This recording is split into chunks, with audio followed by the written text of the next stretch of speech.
Bismillah. Innal hamdalillah wassalatu wassalamu ala Rasulillah wa ala alihi wa sahbihi wa man tabi'ahum bi ihsan ila yaumil qiyamah. Kepada seluruh para pemirsa Robbani TV, Habat String, kepada Pak Syahid dan kepada Akhi Tono yang ada di studio, yang semoga kita semuanya senantiasa diberikan oleh Allah kesehatan dan diberikan panjang di dalam ketaatan dan ibadah kita. Yang tak kalah pentingnya adalah diberikan keberkahan di balik setiap kesehatan dan panjangnya hidup kita dan panjangnya masa di dalam kehidupan kita. Karena sesungguhnya tidak ada artinya kalau kita cuma diberikan kesehatan tetapi justru tidak mendapatkan keberkahan, di mana makna keberkahan itu adalah bertambahnya ketaatan kita dan ibadah kita kepada Allah Subhanahu wa taala. Semoga kita senantiasa dipanjangkan umurnya di dalam ketaatan, dan yang terpenting yaitu semoga kita diberikan keberkahan setiap kesehatan yang kita miliki, setiap kesehatan yang kita dapatkan dari anugerah Allah Subhanahu wa taala, menambah ketaatan kita dan menambah ibadah kita kepada Allah Subhanahu wa taala. Arti barokah itu bukanlah semata-mata sehat, bukan sehat itu yang dilihat dari sisi barokahnya, tetapi arti barokahnya itu adalah setiap apapun yang bertambah ketaatan. Bisa jadi ada yang sehat belum tentu barokah, bisa jadi yang sakit belum tentu tidak barokah. Bisa jadi yang sehat itu barokah ketika menambah ketaatan. Bisa jadi yang sakit itu barokah ketika sakit yang dia terima menjadi sebab dia untuk meninggalkan dosa dan menjadi sebab dia ridho kepada keputusan sakit yang ia terima dan menambah ketaatan dia, maka itulah yang barokah. Semoga Allah memberikan kepada kita kesehatan, dan semoga Allah juga memberikan kepada kita keberkahan di balik setiap energi, vitalitas, dan semua kesehatan yang kita peroleh, bertambahnya ketaatan kita kepada Allah Subhanahu wa taala. Alhamdulillah, tentunya senang sekali pada kesempatan hari ini kita berkumpul bersua pada Taman Ilmu bersama dengan seluruh para santri dan para santriwati yang hadir pada kesempatan duha kali ini, bersama dengan pemirsa Robbani TV, bersama dengan seluruh para kaum muslimin dan kaum muslimat. Dan ini merupakan bagian dari kebaikan yang Allah berikan kepada kita. Inilah yang menjadikan kita senantiasa bersyukur kepada Allah, karena sesungguhnya orang yang beriman, yaitu mereka tidak pernah kehilangan alasan terindah untuk selalu bersyukur kepada Allah. Memang Allah tidak memberi apapun yang mungkin Allah tidak selalu memberi apa yang kita inginkan, tetapi Allah selalu memberikan apa yang kita butuhkan dalam kehidupan. Semoga apa yang belum kita dapatkan dari keinginan kita tidak melupakan besarnya kebutuhan yang sudah Allah berikan dalam kehidupan kita. Apapun yang sedang kita jalankan, aktivitas yang sedang kita lakukan, maka bisa jadi walaupun kita hari ini merasa kesal, walaupun terkadang merasa bosan dengan aktiviti yang sama, tapi kita harus selalu berusaha untuk bersyukur. Kenapa? Karena bisa jadi aktiviti, pekerjaan, profesi yang sedang kita lakukan itu menjadi impian sebagian orang ketika melihat kita dari kejauhan, dan biasanya akan menjadi berarti ketika semua itu telah hilang ketika kita tidak bersyukur. Inilah yang menjadikan kita bersyukur. Walaupun bersyukur itu tidak selalu menjamin bilangannya menjadi lebih banyak, tetapi setiap kita bersyukur pasti akan menjadikan keberkahan dari apapun yang kita miliki. Orang yang punya motor ketika bersyukur, haruskah dia punya mobil? Belum tentu. Terkadang dia tetap memiliki motor tanpa dia bisa memiliki mobil, tapi hatinya dibuat menikmati motor itu, yang mana dia tidak akan dapatkan kalau dia tidak bersyukur. Apakah yang punya mobil kalau bersyukur akhirnya dia bisa beli pesawat? Belum tentu. Dia mungkin tetap memiliki mobil saja dan mungkin sepanjang hidupnya tidak bisa membeli helikopter ataupun pesawat. Tapi ketika dia bersyukur, menjadikan mobilnya itu bernilai nikmat dan memberikan kebahagiaan ketika bersyukur. Nah, inilah yang menjadikan kita akhirnya paham yang membedakan arti kebahagiaan antara kita dengan orang-orang materialisme. Orang materialisme selalu menyandarkan kepuasan pada nilai kuantitas, bukan kepada nilai kualitas. Adapun orang yang beriman, kebahagiaan itu justru didapatkan ketika kita memaknai apapun anugerah yang Allah berikan dalam kehidupan kita. Bukan bahagia yang menjadikan kita bersyukur, tetapi bersyukurlah pasti kita akan dibahagiakan oleh Allah. Pada gaji kita, di situ ada keberkahan dengan kelapangan hati. Pada istri kita ada kesabaran yang kita miliki ketika kita melihat bengkoknya istri kita.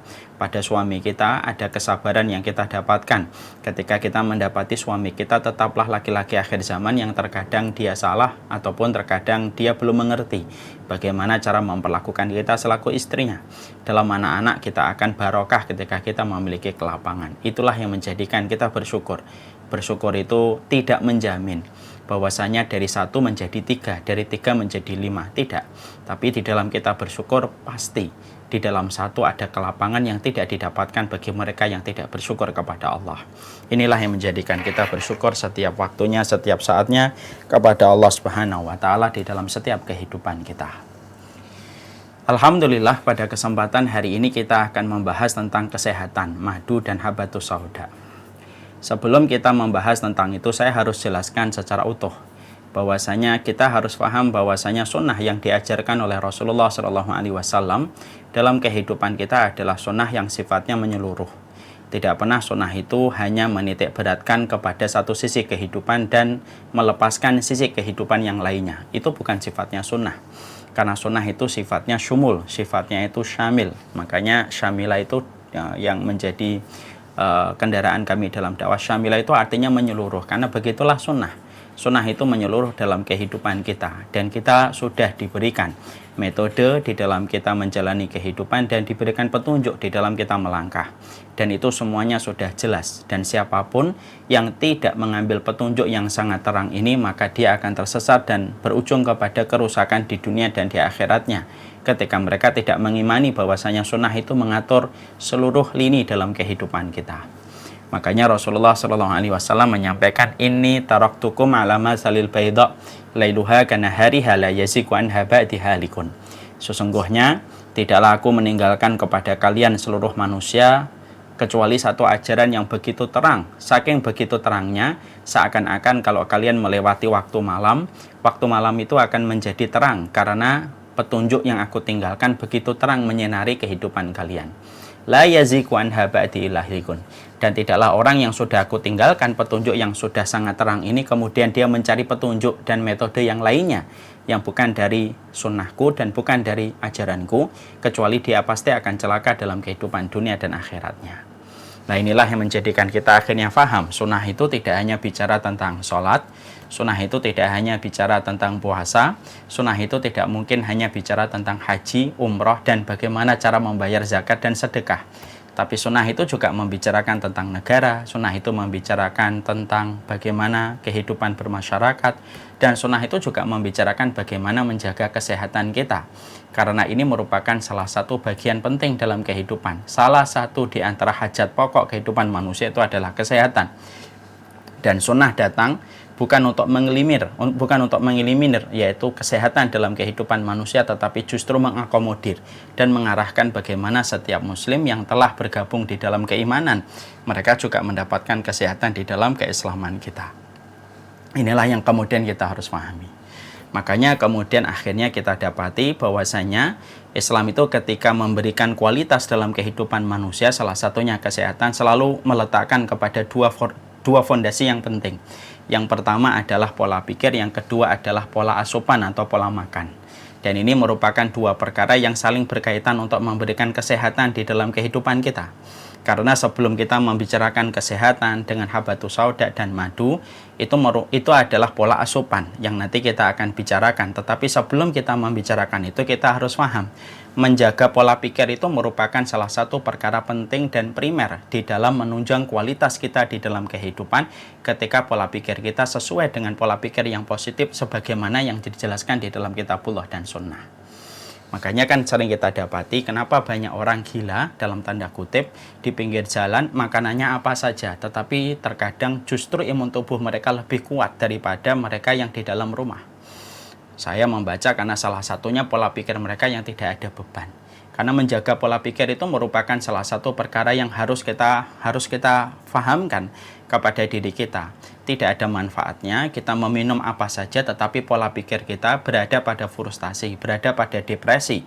Ketika kita melihat rezeki kita, ketika melihat keluarga kita, ketika melihat masalah kita dengan circle kita, kemudian kita memasukkan ke dalam pikiran, lalu tidak mampu menguraikan masalah itu sebagaimana yang dijabarkan di dalam Al-Quran dan hadis, maka sesungguhnya ketika pikiran terlalu berat dan pikiran terlalu negatif memandang segala sesuatu, maka sulit akan mendapatkan imun tubuh yang berkualitas untuk badan kita.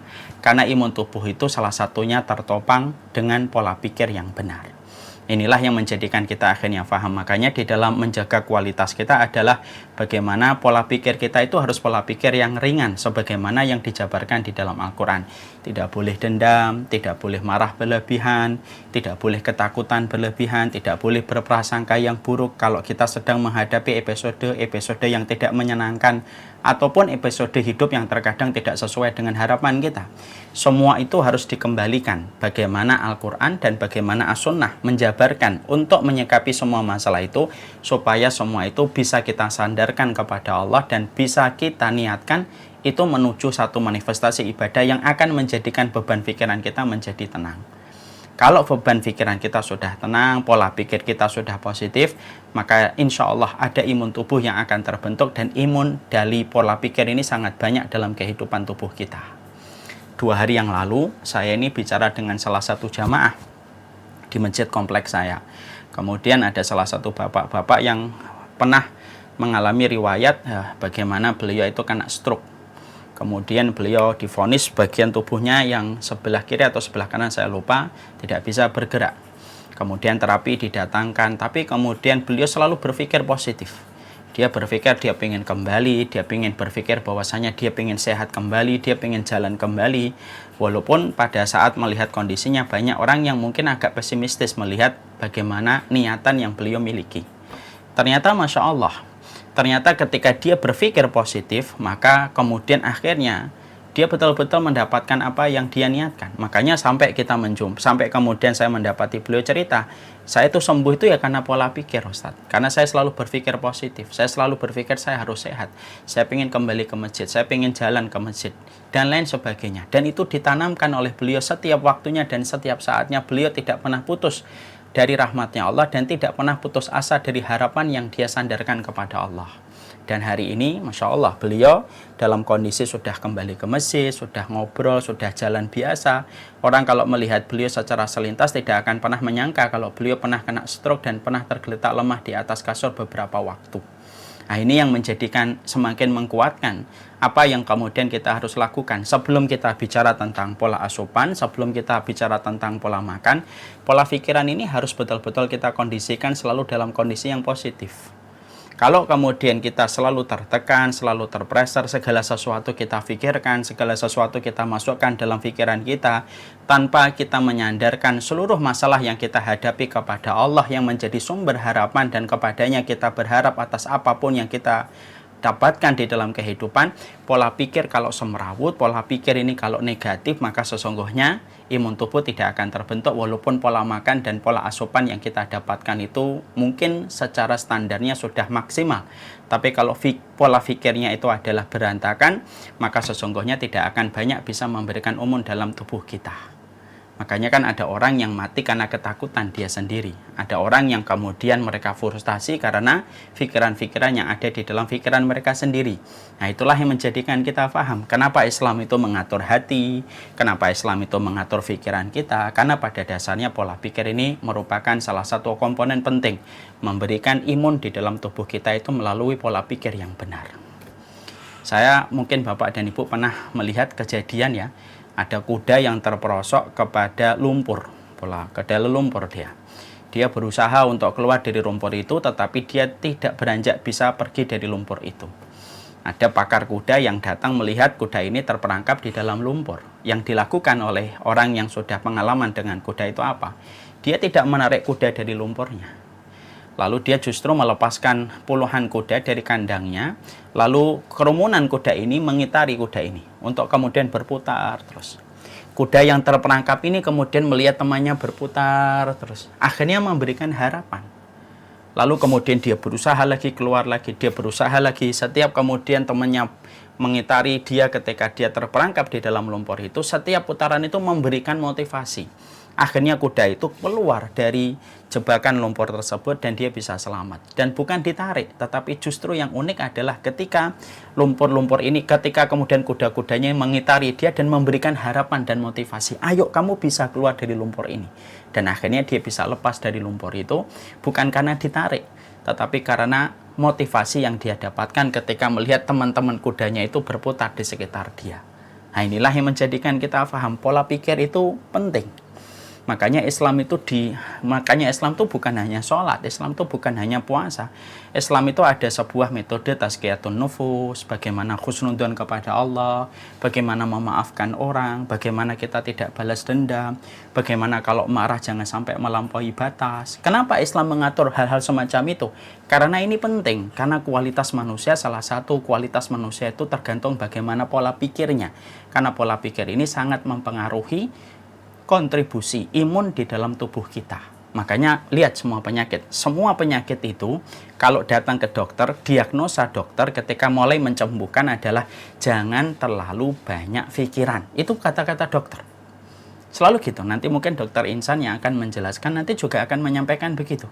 Kalau ada satu penyakit, ada pasien datang, selalu sebelum menerangkan tentang dosis obat yang harus diminum, selalu para dokter mengatakan jangan banyak pikiran ya Pak.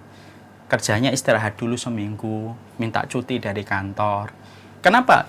Para dokter apapun penyakitnya, mau COVID kah, mau kemudian DB kah, mau tipes kah, apapun itu. Maka selalu yang dikatakan dokter, pertama kali sebelum menerangkan dosis obatnya itu selalu menerangkan, jaga pikiran. Jangan stres, jangan frustrasi.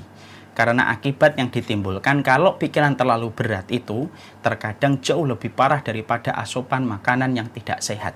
Itu jauh lebih ringan daripada pikiran yang berat. Itulah yang menjadikan akhirnya kita paham, itulah yang menjadikan kita mengerti pola pikir harus terjaga. Karena saya tidak mau membicarakan madu, saya tidak mau membicarakan habatus sauda. Kalau ini tidak kita sepakati dulu. Menjaga pola pikir itu adalah sesuatu yang harus kita lakukan di dalam kehidupan kita. Setiap kita mau tidur, maafin orang yang berbuat salah sama kita. Kita minta ampunan sama Allah. Maafkan istri kita, maafkan suami kita, maafkan anak-anak kita. Kemudian tidur. Setiap bangun tidur yang kita pikirkan, Allah itu maha pemberi rezeki. Siapapun nanti orang yang berbuat salah kepadaku, aku maafkan, karena salah satu pintu surga bagi mereka yang memaafkan. Kalau ritme ini terjaga setiap waktunya, lalu merasa qanaah dengan rezeki, lalu merasa bahwasanya rezekinya tidak mungkin direbut sama orang, dan lain sebagainya diatur. Hidup mindfulness-nya, istihdarul qalbi. Istihdarul qalbi itu menghadirkan hatinya. Betul-betul dia berikan dalam setiap makna dalam perjalanan hidupnya, maka insya Allah imun tubuhnya akan terbentuk. Dan itulah salah satu di antara yang kita dapati. Ya, Bapak dan Ibu pemirsa, pernah nggak ngelihat satu kajian di sosial eksperimen di YouTube? Ada orang-orang, nenek-nenek yang dikumpulkan, dan nenek-nenek dan kakek-kakek yang umurnya di atas 80. Lalu ditanya, apa rahasianya sampai umur sepanjang itu? Lalu mereka diberikan kertas. Setiap nenek itu dan setiap kakek itu disuruh nulis, apa sih rahasia hidupnya sampai dia bisa mendapatkan umur yang panjang? Maka setelah semua nulis, kemudian on cam, kemudian dihitung. Suruh nunjukin satu persatu tulisannya. Ternyata ketika dikasih ibarat 1, 2, 3, action gitu ya. Lalu kemudian on cam, masing-masing dari yang ditunjuk itu social eksperimen menunjukkan apa yang ditulis. Ternyata yang ditulis apa? Yang ditulis itu adalah bukan makanan. Di situ ada yang nulis jangan suka marah. Di situ ada yang nulis maafin orang. Di situ nulis selalu tersenyum setiap pagi. Yang ternyata yang diberikan oleh para nenek dan para kakek itu ketika mereka itu menjelaskan tipsnya ketika mereka itu umur panjang, justru yang ditulis itu bukan masalah obatnya, bukan vitamin, tapi yang ditulis itu pola pikir mereka. Jangan suka marah-marah. Ada yang nulis senyum setiap melihat orang. Terus kemudian berilah orang yang membutuhkan sesuatu, selalu begitu. Dan itu menunjukkan kepada kita bahwasanya pentingnya kualitas kita di dalam kita berpikir. Ini yang pertama. Sekarang kemudian menuju kepada pola asupan. Nah, setelah Islam itu menjelaskan tentang pengobatan melalui pola pikir, karena waktu kita sangat terbatas, ya, kita cukupkan. Setelah Islam itu menjelaskan tentang bahwasanya pengobatan itu terletak kepada pola pikir supaya kita selalu positif memandang sesuatu dalam kehidupan kita, maka kemudian di situ kita bahas pola asupan, pola makan. Maka kemudian disitulah Islam itu akhirnya memberikan kepada kita makanan itu standarnya bukan hanya halal, tetapi harus thayyib. Yang halal belum tentu thayyib, tetapi yang thayyib pasti halal. Thayyib ini para ulama kemudian menjelaskan dengan banyak makna. Thayyib itu adalah, thayyib itu kadarnya harus sesuai yang dibutuhkan oleh tubuh kita. Itu termasuk makna thayyib. Wazannya atau kemudian mizannya itu timbangannya harus pas, tidak boleh berlebihan. Kalau ada perkara akidah yang dinamakan hulu, berlebih-lebihan, dalam perkara-perkara halal itu juga tidak boleh hulu. Kalau sholat saja tidak boleh menghilangkan haknya istri, haknya suami, haknya anak, haknya istri. Itu di dalam sholat itu tidak boleh menghilangkan hak-hak itu, apalagi di dalam makanan yang sifatnya mubah. Tentunya tidak ada hulu, dan itu salah satu makna tohib. Ini kalau diterangkan panjang dan tentunya waktu saya tidak cukup.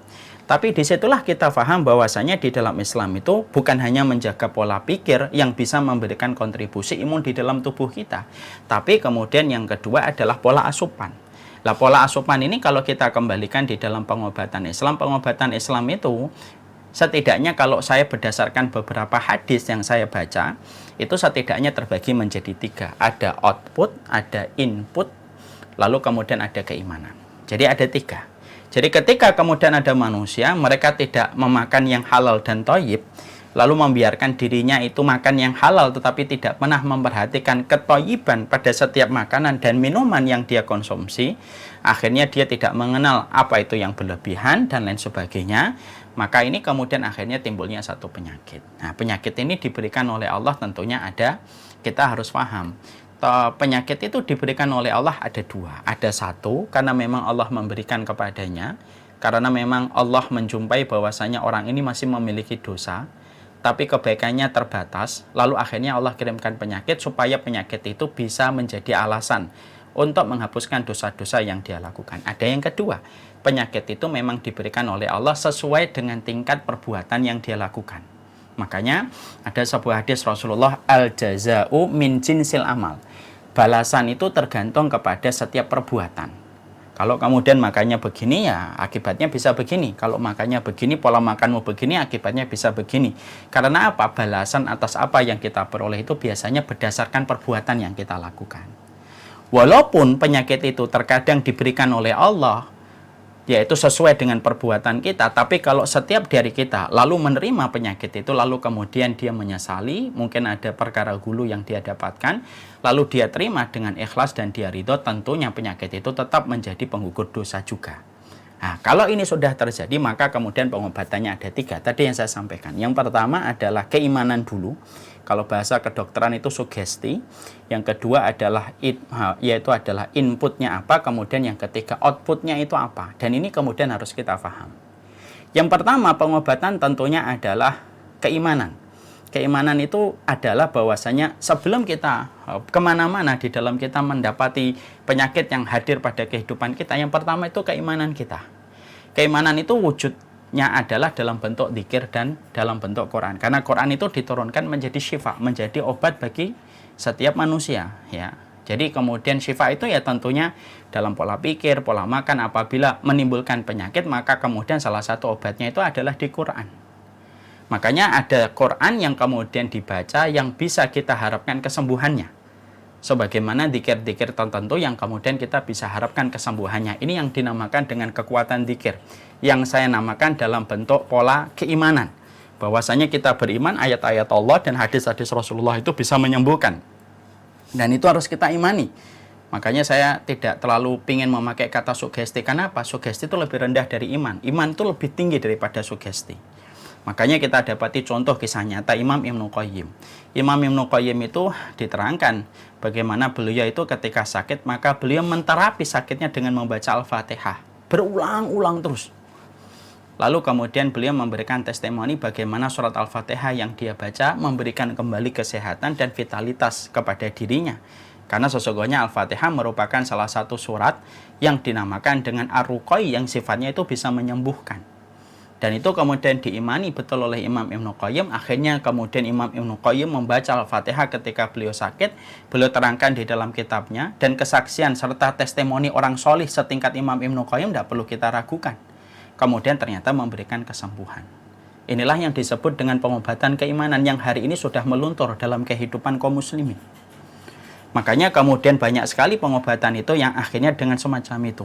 Rasulullah kan, makanya hari ini banyak orang yang tidak memahami ini. Padahal pengobatan ini ada semenjak Islam itu disampaikan oleh Rasulullah. Makanya Rasulullah ketika sakit yang dilakukan Rasulullah adalah membacakan Al-Ikhlas, Al-Falaq, An-Nas, lalu diusapkan ke bagian tubuh yang sakit. Dan itu dilakukan oleh Rasulullah. Bahkan saking hafalnya perbuatan itu sering dilakukan oleh Rasulullah, sampai-sampai kita menjumpai Ibunda Aisyah radhiyallahu anha ketika mendapati Rasulullah itu sakit yang berujung kepada wafatnya, Rasulullah itu pengen mengangkat tangannya tetapi lemah. Lalu Ibunda Aisyah faham. Lalu kemudian dibacakan itu 3 surat tersebut, lalu ditiupkan ke telapak tangannya Rasulullah, lalu diusapkan ke bagian tubuhnya Rasulullah. Untuk bertawasul dengan 3 surat itu untuk menyembuhkan. Ini pengobatan loh ini. Ini pengobatan. Dan ini harusnya menjadi pengobatan primer yang pertama sebelum kita beranjak kepada pengobatan input dan output. Ya. Makanya ada kisah nyata ini. Saya punya kisah nyata Ibu dan Bapak ya. Nah, ini kisahnya terjadi sebelum ibu saya meninggal dunia, ketika kami masih tinggal di Pamulang. Saya pada saat itu saya punya kakak namanya Mas Yusar, kakak cerebral palsi yang pertama. Saya pulang dari kajian malam-malam, saya dapetin kakak saya muntah-muntah. Muntah di sini, muntah di sana. Kemudian saya datang kaget, saya tanya sama ibu dan bapak yang saat itu kami masih lengkap, dan itu masa-masa yang paling indah dalam hidup saya. Kami masih lengkap. Ya. Kemudian saya tanya sama ibu, sakit apa bu? Nggak tahu, Mas Yusar tiba-tiba muntah. Sejak kapan muntahnya? Sejak makan tadi. Saya tanya, makan apa tadi? Ibu menjawab, makan ayam taliwang. Bapak juga makan, ibu juga makan ayam taliwang. Kakak perempuanmu yang juga cerebral palsi itu juga makan ayam taliwang. Tapi tiga-tiganya tidak apa-apa. Kakak saya laki ini muntah-muntah, nggak ngerti ya. Mungkin saya juga tidak paham. Lalu kemudian muntah-muntah, karena beliau cerebral palsi tidak bisa diarahkan muntahnya di kamar mandi. Muntahnya ya semau-maunya beliau di lantai. Kemudian ketika kondisinya tidak berhenti dari muntah dan berusaha mual, saya ngajak bapak, yuk pak kita ajak ke klinik 24 jam di depan komplek. Oke, bapak saya kemudian mengatakan, ya sudah yuk kita ke sana. Lalu kemudian kita ke sana. Lalu kemudian sang dokter memberikan penjelasan, mungkin ini keracunan makanan atau minuman. Ya sudah. Kemudian diberikan obat kita minumkan, bawa pulang ke rumah. Saya kira tertidur, kemudian beliau tenang gitu. Ternyata enggak, masih muntah, masih mual, masih berusaha dilogok itu kerongkongannya supaya kemudian beliau bisa muntah. Pada saat itu saya sudah mulai panik, mulai bingung. Bapak kemudian saya sambil ngepel gitu. Tiba-tiba saya melihat di rak buku, kitab-kitab saya itu ada salah satu buku yaitu Mausu'atul Adab Al-Islamiyah Al-Murattabah Ala Hurufil Hijaiyah, yaitu ensiklopedia adab dan akhlak Islam. Di situ kemudian saya langsung teringat, ya Allah, teringat apa? Salah satu sunahnya kalau kita menghadapi orang yang sakit itu apa? Yaitu adalah berwudu, kemudian salah satunya membacakan 3 surat itu. Lalu kita usapkan ke bagian tubuh orang yang sakit. Saya lalu ngomong sama ibu saya, Bu, kita belum membacakan 3 surat dan belum membacakan Quran. Ingat ya, membacakan Quran kepada yang sakit itu bukan bertanda orang itu mau mati.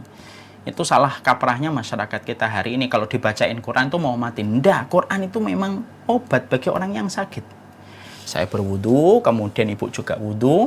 Kemudian ibu saya persilakan baca 3 surat itu, saya baca Al-Baqarah. Nah, ibu baca, ya, baca. Setelah baca diusapkan ke bagian perutnya. Saya membaca Al-Baqarah belum sampai ayat yang ke-20 kalau tidak salah. Kemudian kakak saya tertidur. Masya Allah, tertidur. Sebelum subuh saya sudah kajian. Saya sebenarnya mau membatalkan tapi tidak bisa dibatalkan secara mendadak. Ya sudah, saya kajian. Saya wanti-wanti sama ibu, Bu, nanti kalau bangun muntah-muntah langsung kabarin, saya langsung pulang. Ya. Ternyata sampai selesai kajian tidak ada telepon. Saya selesai kajian, nelpon ibu saya dan berkata, saya masih ingat ibu saya mengatakan, alhamdulillah Mas mau bangun, kemudian keringetan, kemudian alhamdulillah sudah makan normal, sudah kemudian normal. Masya Allah.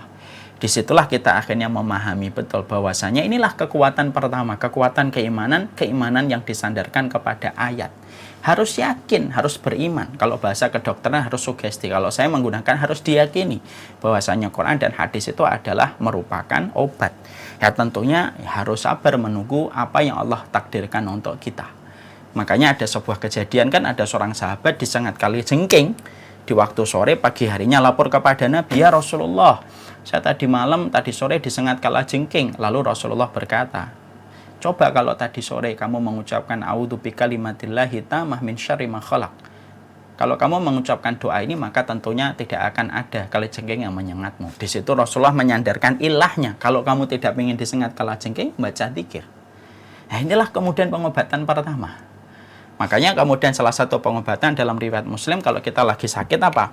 Kalau kita lagi sakit, kemudian disunahkan oleh Rasulullah dalam riwayat Muslim apa? Yaitu meludahi telunjuk kita, lalu kemudian kita usapkan ke tanah, lalu kemudian kita usapkan ke bagian tubuh yang sakit. Ya. Sembari kita membaca Bismillahi turbatu ardina biriqati ba'dina yushfa saqimuna bi'idni rabbina. Yaitu adalah doanya Bismillahi, dengan nama Allah, turbatu ardina, tanah sebagian dari kami, yushfa saqimuna, menyembuhkan penyakit sebagian dari kami dengan izin Allah. Itu juga salah satu metode yang dijelaskan di dalam sunnah. Dan ini pengobatan yang pertama. Pengobatan yang kedua yaitu adalah pengobatan output, ya. Makanya kemudian ada pengobatan yang disebut dengan pengobatan output, yaitu pengobatan mengeluarkan. Makanya di dalam Islam ada pengobatan yang namanya hijam, bekam. Maka itu kemudian ada pengobatan bekam, itu mengeluarkan darah kotor, fasdu. Maka itu kemudian mengeluarkan darah kotor, itu namanya pengobatan output, ya. Yang mana kemudian terkadang justru kemudian jarang kita perhatikan dalam setiap bulan, padahal kemudian kita mendapati para malaikat itu mereka mewasiatkan kepada Nabi ketika Nabi melewati mereka supaya umatnya Rasulullah itu melakukan bekam, terutama tanggal 17, 19, 21 Hijriah. Nah ini, maka kemudian ini merupakan tanggal yang sangat tepat sekali untuk kita melakukan bekam. Tapi justru inilah yang kemudian sering kita lalaikan, baru ingat kalau pas sakit. Padahal mengeluarkan darah kotor itu merupakan salah satu sarana yang kemudian disampaikan oleh Rasulullah. Sampai para malaikat saja berwasiat kepada Nabi ketika melewati mereka supaya bekam. Umatmu suruh bekam ya Rasulullah SAW, ya. Maka kemudian itulah yang kemudian mereka kemudian sampai malaikat mewasiatkan ini kepada Rasulullah untuk menunjukkan betapa besarnya bekam ini. Dan ini tentunya tanpa efek samping sebenarnya. Kalau dilakukan oleh orang-orang yang profesional ya, maka sesungguhnya tanpa efek samping. Ada fasdu juga. Ini yang disebut dengan output. Kemudian ada yang ketiga yang menjadi input. Nah, input inilah yang kemudian kita harus paham. Nah, input ini kemudian tadi, input itu adalah yang pertama tentunya kaidah besarnya pengobatan input itu apa? Yaitu pengobatan yang sifatnya thayyib dalam setiap takaran makanan dan minuman kita. Yang kedua, yaitu termasuk di antara jenis-jenis pengobatan yang diberikan di dalam pengobatan input itu apa? Yaitu adalah habatus sauda dan madu. Tentunya kita harus mengerti bagaimana mengobati dengan habatus sauda, atau kemudian mengkonsumsi madu dan habatus sauda juga harus ada ilmunya. Bukan hanya asal minum, karena segala sesuatu harus ada ilmunya. Bukan berarti ketika kita membahas tentang pengobatan input, kemudian kita serampangan, lalu kemudian kita minum apa saja, lalu kemudian kita tidak tahu takarannya, ini juga tidak betul. Karena apa? Banyak sekali pengobatan Islam yang sudah dijelaskan kaedahnya secara global oleh Rasulullah, tapi terkadang kita tidak memahaminya secara detail. Padahal itu juga harus dipahami secara detail oleh orang-orang yang memiliki ilmu dan kapasitas dan latar belakang tentang itu. Dan salah satunya adalah habatus sauda. Makanya kemudian sampai Rasulullah SAW kemudian menyampaikan dalam satu riwayat yang sahih, al-habatus sauda daun min kulli da'in illa sam. Makanya sampai Rasulullah SAW kemudian menyampaikan kepada kita, al-habatus sauda, yaitu habatus sauda, jintan hitam itu merupakan itu adalah daun min kulli dawain. Disebut adalah daun min kulli dawain. Daun itu obat, min kulli dawain disebutkan dalam bentuk nakirah umum, bahwasanya dia obat dari seluruh penyakit. Illa sam, kecuali adalah kemudian kematian. Dalam satu riwayat disebut illal haram, kecuali masa tua yang pasti akan menghantarkan manusia kepada masa ajalnya habis. Maka kemudian di situ akhirnya kita paham, berarti habatus sauda ini merupakan salah satu metode pengobatan dan menjaga kualitas kesehatan seorang muslim secara input. Makanya kemudian akhirnya hari ini terbukti berbagai macam medis, nanti yang lebih tepat menjelaskan secara medisnya yaitu adalah Dr. Insan, sahabat kami di Habat String. Bagaimana kemudian ini merupakan salah satu di antara hal yang diberikan petunjuknya oleh Rasulullah SAW. Dan sekarang terbukti bagaimana habatus sauda ini sekarang dipakai oleh perusahaan-perusahaan besar dalam berbagai macam pengobatan. Karena kita yakin bahwasanya apapun yang disampaikan Rasulullah SAW itu tidak mungkin salah. Karena turun dari wahyu yang memiliki alam semesta dan memiliki segala macam perbendaharaan ilmu, yaitu adalah Allah. Dan Rasulullah tidak mungkin menyampaikan sesuatu keluar dari petunjuk dan wahyu yang Allah turunkan dan Allah ajarkan kepada beliau. Dan kewajiban kita adalah mengimaninya, lalu kemudian mempergunakannya sesuai dengan petunjuk ilmunya. Makanya sampai kemudian Rasulullah menyebutnya itu daun min kulli da'in, yaitu obat dari seluruh macam obat. obat dari seluruh macam penyakit yang kemudian tidak ada yang tidak bisa diobati dengan habatus sauda sebenarnya kalau kemudian ditakar dengan benar. Illa sam, kecuali adalah kematian.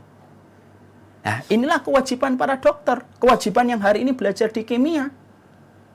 Bahwasanya pelajaran kimia dan pelajaran medis bagaimana betul-betul membuktikan perkataan Nabi ini. Karena perkataan Nabi pasti betul. Saya sebagai umatnya Rasulullah tidak ragu sedikit tentang perkataan Rasulullah. Tapi untuk memahami ini harus butuh ilmu. Dan kita harus yakin bahwasanya ini merupakan salah satu di antara pengobatan untuk memberikan kesehatan di dalam kehidupan kita. Tentunya disertai dengan keimanan kuat bahwasanya ini merupakan salah satu di antara yang dijelaskan oleh Rasulullah dan diarahkan kepada umatnya supaya kita mengkonsumsinya. Nah itu. Lalu kemudian yang berikutnya adalah termasuk input juga itu adalah madu. Nah madu ini tentunya memiliki, Masya Allah ya, memiliki hal yang tidak kita batah bahwasanya lebah dan madu itu satu kesatuan dari satu kesatuan yang sering dipuji oleh Allah. Allah itu banyak memuji binatang itu lebah dan semut serta kuda perang. Kalau kita perhatikan di dalam Quran, kuda perang dipuji oleh Allah, wal adiyati dhabha. Kemudian onta juga kemudian disebut oleh Allah di dalam surat Al-Ghasyiyah. Lalu kemudian animal, semut, dan termasuk yang dipuji oleh Allah dan sering dijadikan perumpamaan dan permisalan bagi orang yang beriman itu apa? Lebah dan madu. Karena memang ternyata bahwasanya madu bisa memberikan kepada kita kesehatan secara maksimal. Makanya tidak ada Quran, tidak ada kitab suci yang dimiliki satu agama yang bicara tentang madu sedemikian detailnya kecuali Quran. Dan tidak ada seorang nabi yang kemudian paling banyak menjelaskan tentang khasiatnya madu dan perumpamaan tentang madu kecuali Rasulullah. Coba dicek. Agama-agama yang lain tidak bercerita tentang madu. Kalaupun cerita mungkin celobel doang. Tapi kalau dalam Islam itu diceritakan bagaimana kemudian detailnya masalah madu, diceritakan pula bagaimana kemudian permisalan tentang madu dan lebah. Karena apa? Karena itulah yang merupakan salah satu di antara kebaikan kita di dalam kehidupan ini. Makanya Masya Allah, saya cuma memberikan sebuah prolog yang sebenarnya nanti akan dijelaskan oleh dokter bagaimana tentang khasiatnya habatus sauda dan madu ini. Saya menjelaskan tentang kaidah umumnya.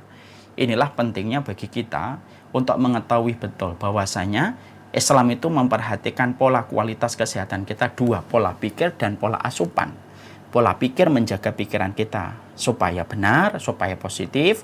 Pola asupan itu ada 3 di dalam pengobatan. 1, yaitu adalah keimanan kepada ayat-ayat suci Al-Quran dan hadis untuk menjadi dzikir untuk menghilangkan penyakit. Karena yang menurunkan penyakit Allah dan Allah yang mampu menyembuhkannya. Dzikir itu salah satu bridging untuk mendekatkan pertolongan Allah ke dalam kehidupan kita ketika sakit. Yang kedua, input, yaitu adalah outputnya, yaitu bekam dan kemudian fasdu. Kemudian outputnya, inputnya, yaitu dengan makanan yang thayyib, ditunjang lagi dengan habatus sauda, kemudian dengan madu, dengan talbinah, yang semuanya itu secara medis sudah mulai terkuak satu persatu. Betapa dahsyatnya dan khasiatnya yang besar. Dan itulah kewajiban para ilmuwan untuk menjelaskan dan menjabarkan semua